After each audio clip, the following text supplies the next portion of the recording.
Seguimos estudiando la palabra de Dios, un capítulo cada día. Estamos atentos y por eso ahora te invito para que te concentres escuchando el mensaje de hoy en 1 Samuel capítulo 21. ¿Estamos de acuerdo? Por favor, dale entonces allí me gusta. Y estás listo para también enviar tus comentarios, tu petición y tu gratitud escribiendo aquí debajo del video. En 1 Samuel 21 leemos: Vino David a Nob, a donde estaba el sacerdote Ahimelech. Este salió a su encuentro, sorprendido, y le preguntó: ¿por qué estás tú solo sin nadie que te acompañe? Respondió David al sacerdote Ahimelech: el rey me encomendó un asunto y me dijo: nadie sepa cosa alguna del asunto a que te envío y de lo que te he encomendado. He citado a los criados en cierto lugar. A la ciudad de Nob fue trasladado el santuario, aunque el arca del pacto continuaba en Kiriat Jearim. Y Ahimelech era jefe de otros 85 sacerdotes. Y en este versículo 2 vemos que David le responde a la pregunta del sacerdote con una mentira que luego vamos a ver en el siguiente capítulo tendría consecuencias trágicas. David mintió para protegerse.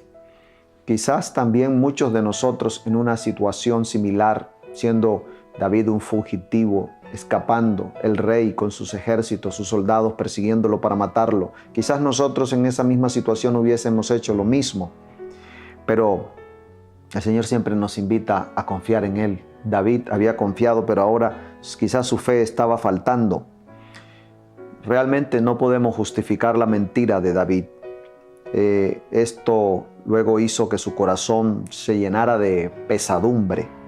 Recuerda que Dios ya le había escogido para ser el rey, lo había ungido y ya le había demostrado su poder, Dios le había demostrado a David que estaba con él y que lo ayudaría. Lo ayudó con el gigante, lo ayudó con las primeras batallas, lo ayudó protegiéndolo de Saúl.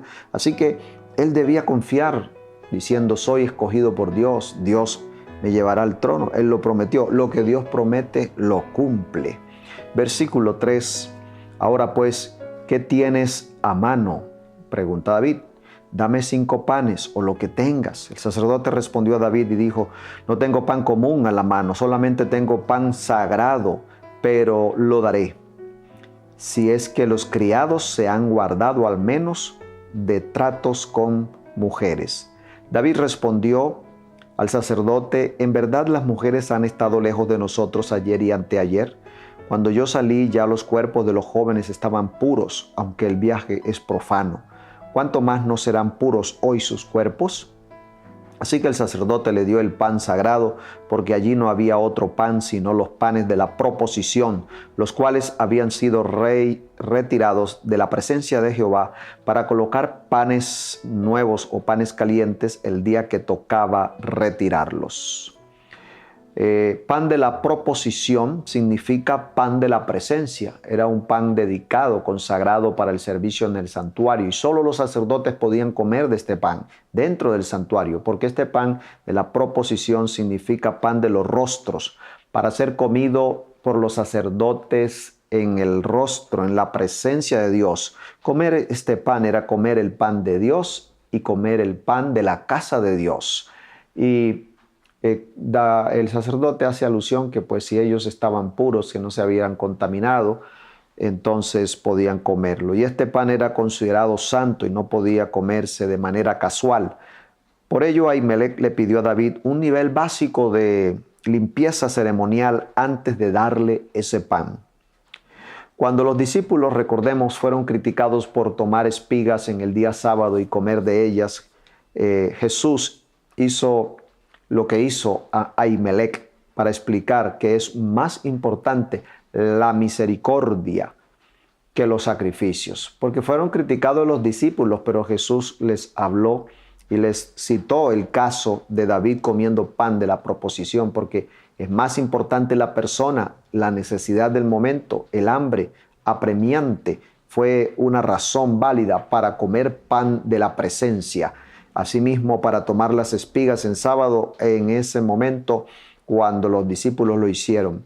La misericordia es más importante que cualquier norma ritual o cualquier tradición. Esa es la enseñanza que tenemos ya aquí para todos nosotros. Y dice el relato que allí estaba un edomita, siervo de Saúl. David se dio cuenta que este era un fiel siervo de Saúl y no hizo nada contra él, porque David no tenía ira, no tenía rencor a Saúl. Quizás pudo tomar allí una medida de matar a ese edomita, pero no lo hizo, lo dejó libre. Más adelante hablaremos de él. David pide un arma al sacerdote, afirmando nuevamente que iba por orden del rey, y siguió mintiendo. Quizás David no quería implicar al sacerdote en el problema que tenía con Saúl. El sacerdote, sin embargo, le entrega la espada de Goliat. ¿Quién más que David era quien merecía tener esta espada? Prácticamente David era el dueño de la espada de Goliat, porque él mató al gigante. Leamos el versículo 9. El sacerdote respondió: la espada de Goliat, el filisteo al que tú venciste en el valle de Ela, está aquí envuelta en un velo detrás del efod. Si quieres, tómala, tómala, porque aquí no hay otro sino esa. No hay otra arma sino esa. David respondió: ninguna como ella, dámela. Y mientras David sostenía esa espada, debió reflexionar que la había ganado. Esa espada la había ganado por fe y no por estrategias humanas o por la fuerza propia, sino por voluntad de Dios. Ahora David tiene la espada de Goliat, pero estaría mejor equipado si tuviera la fe que mató a Goliat. ¿Qué tienes en tu mano, amigo, amiga, que me escuchas? Si tienes algo, alguna estrategia, algún recurso, sabes que no hay nada como tener lo que Dios nos da. Y nada hay más grande que tener la fe poderosa, la fe, la confianza en el Dios que todo lo puede. El versículo 10 sigue diciendo: se levantó David aquel día y huyendo de la presencia de Saúl se fue a Aquis, rey de Gat. Y le dijeron a Aquis sus siervos: ¿no es este David el rey de la tierra? ¿No es este de quien cantaban en las danzas diciendo: hirió a Saúl a sus 1000 y David a sus 10,000? David guardó en su corazón estas palabras y temió mucho a Aquis, rey de Gat. Por eso cambió su manera de comportarse delante de ellos y se fingió loco. Tremenda situación. David se fingió loco en medio de ellos.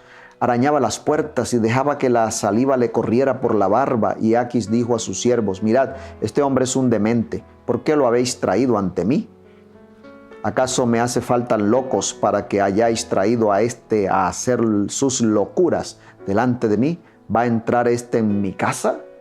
Y el rey entonces no toma ninguna represalia, ninguna acción contra David, porque David finge ser un loco. Y en aquella época tan antigua se creía que las personas que tenían algún problema mental eran poseídas por espíritus malos, y cualquiera que le hiciera daño a una persona poseída de esta manera, entonces podía caer en la misma posesión.